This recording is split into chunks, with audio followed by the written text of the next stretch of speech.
Hello guys, আসসালামু আলাইকুম। কেমন আছেন সবাই? আশা করি ভালো আছেন। আপনাদের দোয়ায় আমিও ভালো আছি আলহামদুলিল্লাহ। আজ আমি আপনাদেরকে দেশি মুরগির ঝোল রান্না করে দেখাবো।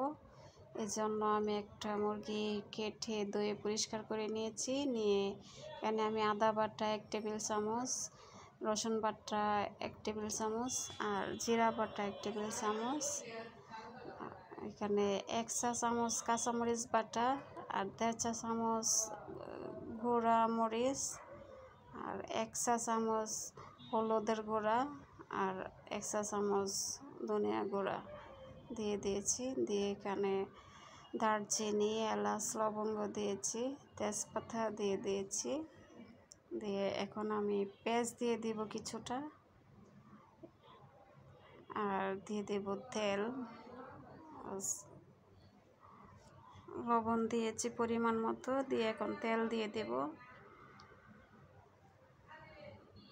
দিয়ে আমি মাংসটাকে ভালো করে মেখে নেব। মশলাটাকে মাংসের গায়ে ভালো করে মিশিয়ে নেব, ঘষে ঘষে মিশিয়ে নেব। দেখুন মেশানো হয়ে গেছে। এখন আমি এই মাংসটাকে আধা ঘন্টার জন্য আমি রেস্টে রেখে দেব। এখন আমি ঢাকনা দিয়ে ঢেকে এটা আধা ঘন্টার জন্য আমি রেস্টে রেখে দেব। আমি আধা ঘন্টার পর ফিরে আসলাম।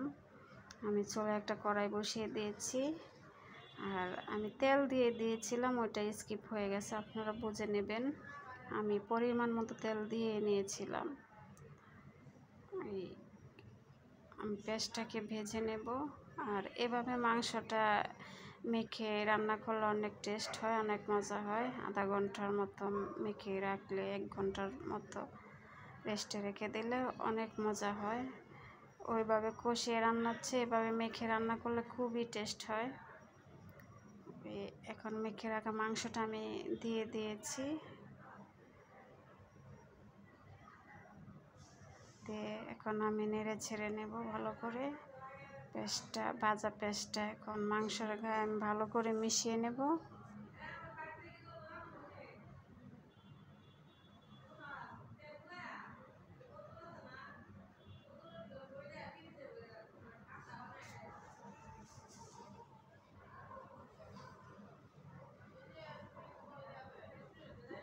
ভালো করে মেশানো হয়ে গেছে। এখন আমি ঢাকনা দিয়ে ঢেকে দেব কষানোর জন্য। আমি ঢাকনাটা আবার উঠিয়ে নিয়েছি। দেখুন আমার কষানো হয়ে গেছে, কারণ আমি অফ ক্যামেরা ভালো করে কষিয়ে নিয়েছি। আমি 2-3 বার নেড়ে ছেড়ে দিয়েছি অফ ক্যামেরায়। কষানো হয়ে গেছে, দেখুন তেলটা ছেড়ে দিয়েছে। এখানে 1 ফোঁটাও পানি নেই, পুরো তেল বেশি উঠেছে উপর দিয়ে, পানিটা পুরাই টেনে গেছে। আর আমি এখানে পানি দিই নাই, মাংসের গায়ে পানি দিয়ে আমি কষিয়ে নিয়েছি। এখন আমি এখানে ঝোল দিয়ে দেব। এখানে ওই যে মেখে রাখা মশলা দেওয়া পানিটা এখানে দিয়ে দিব। আর একটুখানি ঝোল দেব, কারণ ঝোল রান্না হবে তাই আর একটু দেব। এটা একটু ঝোল ঝোল হবে, আর বেশি ঝোল ঝোল হবে না, একটু মাখা মাখা, একটু ঝোল ঝোল এরকম হবে। কারণ আমার বাসায় বেশি ঝোল পছন্দ করে না, মাখা মাখাটাই পছন্দ করে, তাই আমি বেশি ঝোলও দেব না, আবার কমও দেব না। আবার ঢাকনাটা উঠিয়ে নিলাম। দেখুন আমি অফ ক্যামেরায় আবারও রান্না করে নিয়েছি ঝোল দেওয়ার পরে। ওই দেখাইনি, কারণ ভিডিওটা লম্বা হয়ে যাবে, সেজন্য। এখানে আমি গরম মশলা দিয়ে দিয়েছি 1 চামচ।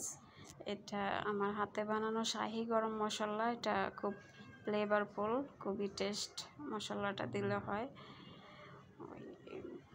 দিয়ে আমি একটু নেড়ে ছেড়ে দিয়ে আমি আবার ঢাকনা দিয়ে ঢেকে রান্না করে নেব। আর একটু রান্না করে নিয়েছি। দেখুন আমার রান্নাটা যদি আপনাদের ভালো লেগে থাকে, তাহলে আমার চ্যানেলটা সাবস্ক্রাইব করে লাইক দিয়ে শেয়ার দিয়ে আমার পাশে থাকবেন প্লিজ। আপনারা আমার পাশে না থাকলে আমি তো সামনের দিকে এগিয়ে যেতে পারবো না, তাই আপনারা আমার পাশে থাকুন।